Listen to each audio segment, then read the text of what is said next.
नमस्कार। न्यूज 18 बिहार झारखंड के digital platform पे आप सभी दर्शकों का बहुत बहुत स्वागत। मैं राहुल ओझा आपके साथ।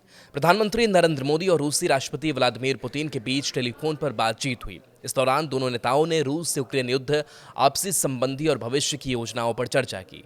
पीएम मोदी ने एक बार फिर भारत की शांति की नीति को दोहराया और राष्ट्रपति पुतिन को भारत आने का निमंत्रण भी दिया। इस दौरान उन्होंने यूक्रेन से जुड़े हालिया हालात की भी पुतिन से जानकारी ली।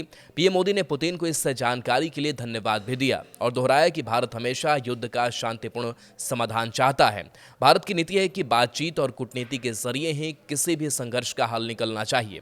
बातचीत के दौरान दोनों नेताओं ने भारत रूस के बीच पुराने और मजबूत रिश्तों पर भी चर्चा की और दोनों ने इस बात पर सहमति जताई कि दोनों देशों के बीच के संबंधों को और मजबूत किया जाएगा। बता दें कि भारत और रूस कई क्षेत्रों में एक दूसरे के साथ सहयोग करते हैं, जैसे ऊर्जा, रक्षा, अंतरिक्ष और व्यापार।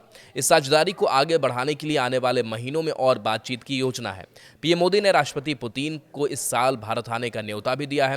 भारत रूस वार्षिक शिखर सम्मेलन का यह 23वां संस्करण होगा, जो दोनों देशों के बीच सहयोग को और गहरा करने का काम करेगा। पीएम मोदी ने इस बातचीत के बारे में एक्स पर पोस्ट कर लिखा, मेरे मित्र राष्ट्रपति पुतिन के साथ बहुत अच्छी है और विस्तृत बातचीत हुई। मैंने यूक्रेन पर नवीनतम घटनाक्रम साझा करने के लिए उनका धन्यवाद किया। हमने अपने द्विपक्षीय एजेंडे में प्रगति की भी समीक्षा की और भारत रूस विशेष एवं विशेषाधिकार प्राप्त रणनीतिक साझेदारी को और गहरा करने की अपनी प्रतिबद्धता दोहराई। मैं इस वर्ष के अंत में राष्ट्रपति पुतिन की भारत में मेजबानी के लिए उत्सुक हूँ। दरअसल अमेरिकी राष्ट्रपति के टैरिफ वॉर से पूरी दुनिया में हड़कंप मचा हुआ है। सबसे ज्यादा टैरिफ और प्रतिबंध रूस पर लगे हैं, मगर अब ट्रंप ने आयात निर्यात में डिसबैलेंस की बात करते करते रूस से तेल खरीद को लेकर भी देशों को धमकाना शुरू कर दिया है। भारत और ब्राजील पर 50-50% टैरिफ लगा दिया है। चीन पर 30% टैरिफ लगाने की घोषणा की है। ऐसे में ब्रिक्स देश एक दूसरे के करीब आते दिख रहे हैं। पीएम मोदी के इस सीओ समिट में चीन जाने की भी बात कही जा रही है। पुतिन भी भारत आने वाले हैं। टैरिफ के दौर में ब्रिक्स देश एक दूसरे के साथ खड़े होकर दुनिया को संदेश दे रहे हैं। हालांकि अभी भारत और अमेरिका की ट्रेड डील पर बातचीत चल रही है। ऐसे में आने वाले कुछ महीने दुनिया की कूटनीति के लिए काफी अहम माना जा रहा है।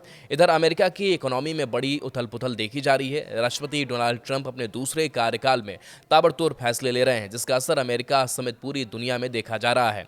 इस बीच अमेरिका में टॉप 10 स्टॉक्स की देश के इक्विटी मार्केट में हिस्सेदारी रिकॉर्ड 76% पहुंच गई है। इसने 1930 के दशक की महामंदी के दौर का रिकॉर्ड तोड़ा है। यहां तक कि 2000 के .com बबल के दौर में यह 73% थी। 1980 के दशक में टॉप 10 स्टॉक्स की देश की इक्विटी मार्केट में हिस्सेदारी 50% से कम थी।